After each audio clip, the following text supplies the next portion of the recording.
Crash test executing in 3, 2, 1.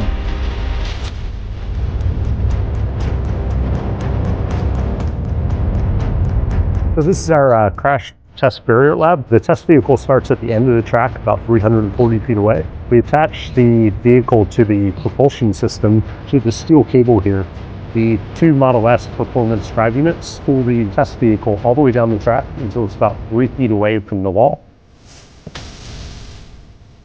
Well in advance of us ever producing a physical prototype, we're running thousands of crash simulations. So at the design level, we'll produce 3D models of the parts, and we'll simulate those using very complex and sophisticated mathematical models that represent the physics of a crash.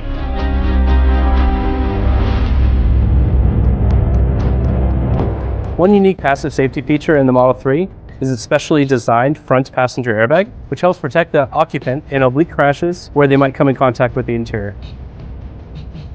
Safety is a top priority, so I think that's really encouraging when you see feedback from people that have got into serious crashes and they give you that feedback that you've saved their lives or the lives of their loved ones. Is a really great feeling and shows the work that we're doing is worthwhile.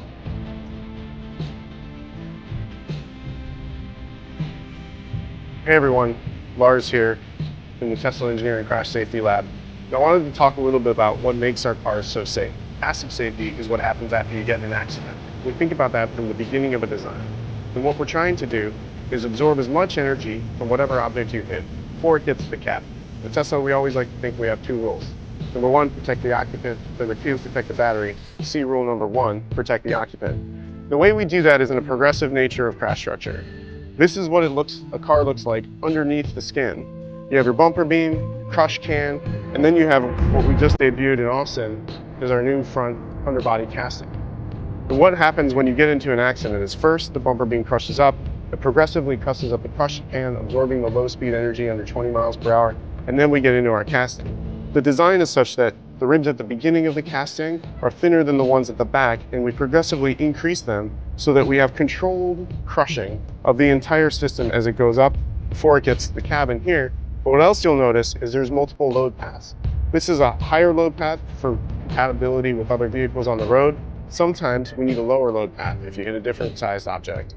There's space vertically to transfer the load not only through the crush rail, but also through our subframe, which pulls the drive unit down and out of the way from the cabin behind you and out of the way of the battery.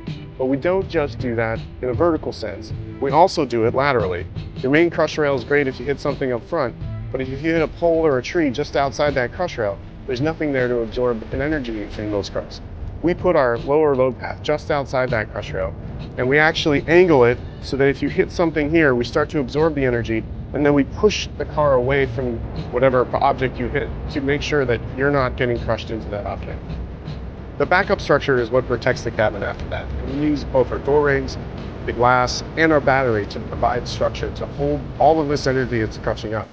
But one of the things that's unique about all of Teslas is the battery is super low. A low center of gravity, in addition to our suspension, means our vehicles are less likely to roll over. So let's take a look at what a car looks like after a crash test and how these systems all work. So this here is actually a really special car.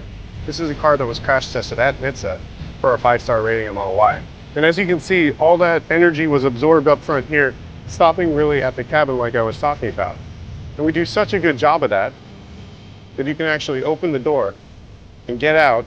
And as you can see, aside from a little bit of white paint and some airbags going off, the cabin looks like it was untouched. And that means the occupant inside has all of the room that they had before the accident to survive the accident.